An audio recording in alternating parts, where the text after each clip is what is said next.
Podcast 100% français authentique, un podcast pensé spécialement pour les étudiants de français qui veulent avoir un contact avec du vrai français, fait par un français, Éric Langon, c'est moi, professeur de français au Brésil.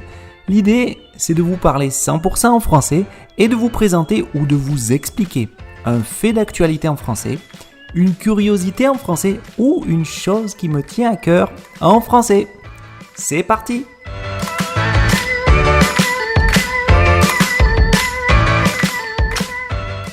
Salut tout le monde! Il n'y a pas longtemps, nous avons eu le droit à la Paris Fashion Week. Ça s'est fini le 5 octobre et c'était la collection Printemps-été 2022 des maisons de mode.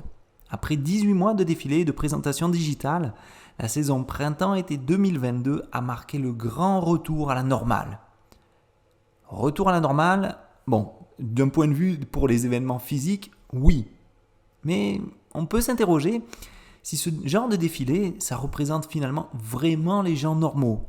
Est-ce que ce genre de défilé représente vraiment monsieur et madame tout le monde? Bon, je sais pas vous, mais moi j'ai 40 ans, ou presque. Je vais fêter mes 40 ans en janvier, dans quelques mois. Et évidemment, quand on a 40 ans, on n'a plus 20 ans. Et ça semble évident, mais je vais vous expliquer plus en détail pourquoi je vous raconte ça. À 40 ans, on est différent, psychologiquement bien sûr, mais physiquement aussi. Et c'est justement de ça dont je veux vous parler aujourd'hui. Cet aspect physique. À 40 ans, on n'a plus tout à fait le même corps. Parfois, on a un peu de brioche. Alors, avoir de la brioche, c'est une expression familière pour dire qu'on a un peu de ventre, qu'on n'est pas très mince en fait. Parfois, on perd ses cheveux. Parfois, on a quelques rides. Vous savez, les rides, c'est les marques de vieillesse qu'on a au coin des yeux, au coin de la bouche. Bref, à 40 ans, on vieillit un peu. Et de moins en moins, on se sent concerné par certaines publicités qu'on voit dans les magazines, dans les journaux. De moins en moins, on se sent concerné peut-être par ce genre de défilé. Certains profils des influenceurs lifestyle qui sont de plus en plus éloignés de notre réalité. Et pourquoi je vous raconte tout ça? À chaque fois que je vois ce genre d'événement, franchement, je suis admiratif et en même temps dubitatif. Admiratif parce que c'est quand même chouette de voir toute cette créativité, toute cette fête, toute cette ostentation, de voir tous ces gens qui... C'est merveilleux, mais aussi dubitatif, parce que je me pose des questions. Qui se voit ou qui se retrouve finalement dans ces défilés-là? Sérieux, quand on regarde les défilés et la vie réelle, en parlant de ça, j'ai vu justement la semaine dernière une publicité d'un magasin français. Ce magasin, je ne sais pas si vous le connaissez, c'est Célio.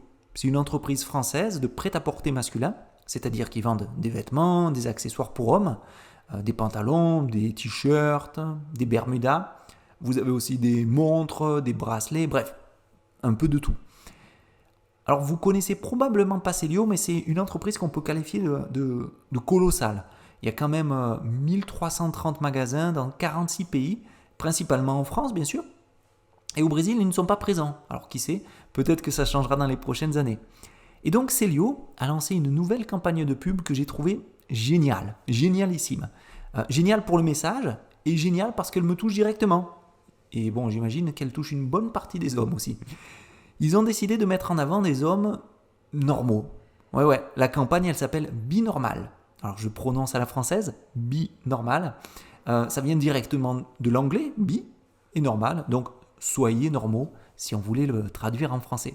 Et en fait la campagne, elle a décidé de ne pas utiliser des mannequins traditionnels, sveltes, musclés, bronzés, les dieux grecs ou les hommes photoshopés à l'esthétique parfaite. Non, la campagne, elle nous montre des hommes simples, des mecs à la cool, des mecs normaux quoi. Alors, mec, si vous n'avez pas compris, mec, c'est une manière familière pour dire homme. Et avec ces publicités, Célio, qu'est-ce qu'ils veulent? Ils veulent juste rendre hommage aux hommes anonymes, ceux qu'on ne voit pas dans les magazines ou qu'on ne voit pas à la télévision. C'est des hommes normaux qu'on peut voir chaque jour au supermarché, à la sortie des écoles, dans les transports en commun, bref. Bref, pas des hommes extraordinaires, pas de super-héros qui seraient soi-disant des modèles à suivre, mais plutôt des hommes du quotidien. Ceux dont on ne parle pas souvent, mais qui font partie de la vraie vie. Et il faut savoir, ça, que c'est un mouvement en France. Les personnes semblent de plus en plus s'interroger sur les codes, les valeurs, et ça fait du bien. Par exemple, l'an dernier, Jules, une autre marque de prêt-à-porter masculine, a changé sa manière de communiquer. Elle a décidé de, je cite, « casser les clichés associés à la masculinité avec la campagne Men in Progress ». Et elle s'adresse ainsi aux hommes qui font attention à eux, aux autres et à la planète. Donc c'est un mouvement. Hein. Et ça, comme je vous disais, je trouve que c'est plutôt cool. C'est bien aussi pour la représentativité. C'est bien pour limiter la pression qu'exerce la société sur les personnes au niveau du corps, au niveau de la beauté. Et tout ça, ça a commencé avec un ras-le-bol de certaines personnalités féminines. Et on voit que ça commence progressivement à toucher de plus en plus de monde. Et alors attention, hein, je ne dis pas que je suis contre la fameuse phrase « un corps sain dans un esprit sain », mais bon, c'est vrai qu'au XXIe siècle, il est temps d'accepter tout le monde. Bon, attention, il ne faut pas se leurrer. Alors se leurrer, ça veut dire se faire des illusions.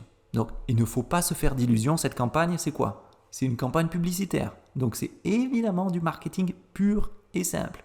L'idée, c'est pas dire « aimez-vous les uns les autres, tout va bien ».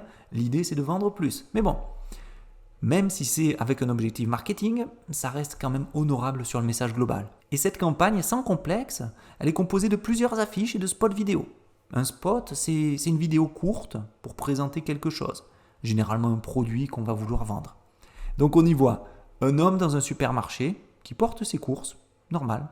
Un homme qui mange un kebab, tranquille. Alors un kebab, c'est un sandwich super commun en France, bien gras et pas mauvais. Et un homme qui porte un bébé dans son appartement avec du vomi sur l'épaule, charmant. Un homme qui mange un McDo et qui se tâche avec du ketchup. Ou encore quelqu'un dans le bus qui a mis son pull vert à l'envers. Bref, des situations d'une vie normale avec des mecs normaux qui font des choses normales. Et on a aussi une vidéo et une autre qui va venir dans les prochaines semaines où on a un homme qui lutte. Alors c'est littéralement un combat entre lui et son pantalon. Il n'arrive pas à le fermer, on a droit à des ralentis, de la musique et bien sûr un joli message. Et franchement quoi, c'est assez rafraîchissant, ça décomplexe. Le nouveau directeur du style, c'est David Hermelin. Le nouveau directeur du style, c'est David Hermelin. Et je vais citer ce qu'il a déclaré à propos de ce changement dans un communiqué sur le site officiel de Célio. Le nouveau directeur de style, c'est David Hermelin. Et je vais citer ce qu'il a déclaré à propos de ce changement dans un communiqué sur le site officiel de Célio. Ouvrez les guillemets. À longueur d'articles, de livres, de tweets, de couvertures de magazines, on nous parle d'hommes extraordinaires, ces prétendus super-héros, ces warriors, ces ténébreux. Mais qu'en est-il de tous les autres ? Ceux dont on ne parle pas, les sans-histoire. Non pas parce qu'ils n'ont rien à dire, mais parce qu'ils ne font pas vraiment parler d'eux.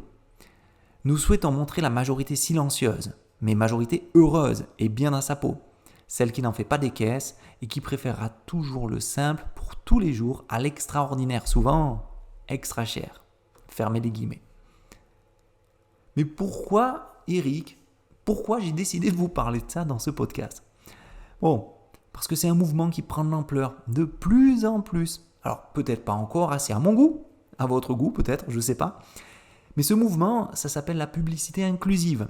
La publicité inclusive, si vous ne savez pas ce que c'est une expression que vous devez avoir à votre répertoire. C'est un tout nouveau concept qui, au lieu d'exclure, décide d'inclure. Pour faire simple, c'est une publicité qui va montrer des personnes normales, hommes, femmes ou autre genre, et qui ne sont pas considérées par la publicité traditionnelle comme nobles ou glamour normalement. Et d'où ça nous vient tout ça ? À l'origine, on a un mouvement social qui s'appelle le body positive, ou le mouvement body posi, qu'on pourrait traduire en français par le corps positif. Le body positif, ou le corps positif, c'est un mouvement pour l'acceptation et la reconnaissance de l'ensemble des corps. Rond, très rond, petit, mince, grand, trop grand.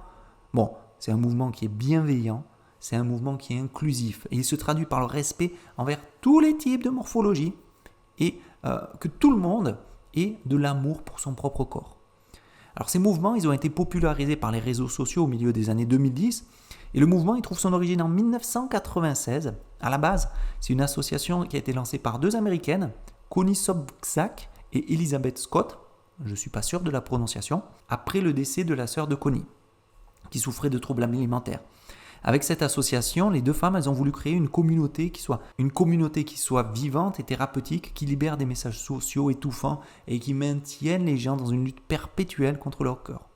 Et cette idée, elle a fait tellement de chemin et elle a tellement évolué qu'aujourd'hui, on a même une idée de body neutrality, par exemple. Alors le body neutrality, c'est une évolution et l'idée, c'est de ne pas faire d'injonction à aimer absolument son corps, mais juste à avoir le droit de prendre du recul par rapport à son corps. C'est quand même quelque chose de super puissant aujourd'hui. Pour se rendre compte, il faut quand même voir que le nombre de posts qui mentionnent le hashtag body positif ou body neutrality, etc. sur Instagram, par exemple, c'est 14,5 millions selon une étude Reebok. Donc c'est énorme.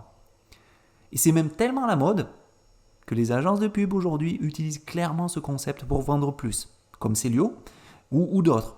Bah ouais, ils sont pas bêtes, ils font ça par intérêt. Il y a des recherches qui ont montré que 72%, c'est énorme, des personnes sont plus susceptibles de soutenir des marques dont la publicité est authentique, inclusive et représentative de la société. La communication inclusive, elle permet à une marque littéralement de toucher le plus grand nombre de personnes possible et par définition évite d'exclure qui que ce soit. Elle s'étend à tous les sexes, âge, ethnie, orientation sexuelle, origine, et elle va au-delà des stéréotypes ou des suppositions sur la personne susceptible d'être intéressée par une marque, un produit, un service. D'ailleurs, certains consommateurs font leurs achats en fonction des valeurs et des normes éthiques. Il y a une enquête qui a été faite par GWI aux États-Unis et au Royaume-Uni qui montre que 15% des consommateurs déclarent que si des publicités sans diversité ou inclusivité auraient un impact négatif sur leur opinion de la marque.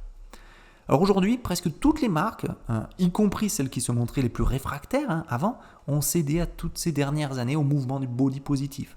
Alors pareil pour les marques pour les femmes, c'est pas juste une chose qu'on trouve chez Célio, Jules, des marques françaises masculines. Il y a beaucoup de marques féminines qui utilisent ce concept. Donc c'est la même chose. On a des marques de prêt-à-porter qui essaient de plus en plus de représenter d'autres morphologies. Je vais citer quelques-unes de ces marques en France. Vous avez par exemple la lingerie Darjeeling. Ils font des sous-vêtements féminins. Les mannequins maintenant, ils ont des formes et des âges et des mensurations qui sont complètement variées. C'est génial. La marque Decathlon aussi le fait. On a aussi Camailleux qui propose maintenant une garantie yo-yo. Alors qu'est-ce que c'est la garantie yo-yo ? En fait, cette garantie, c'est la marque Camailleux qui pense aux variations de poids des femmes. Alors ça peut être pour les grossesses, pour le stress, la contrariété, les maladies, donc les femmes qui peuvent prendre du poids, perdre du poids en fonction du mode de vie, changement d'activité, etc. Donc l'idée, c'est vraiment d'accompagner ses clients. Et clairement, les magasins, ils font ça parce qu'il y a des retours positifs. Ils disent, les gens, quand ils regardent les publicités qui ne correspondent pas à la réalité, ils disent, ce qu'on a dans les pubs, c'est souvent pas la réalité.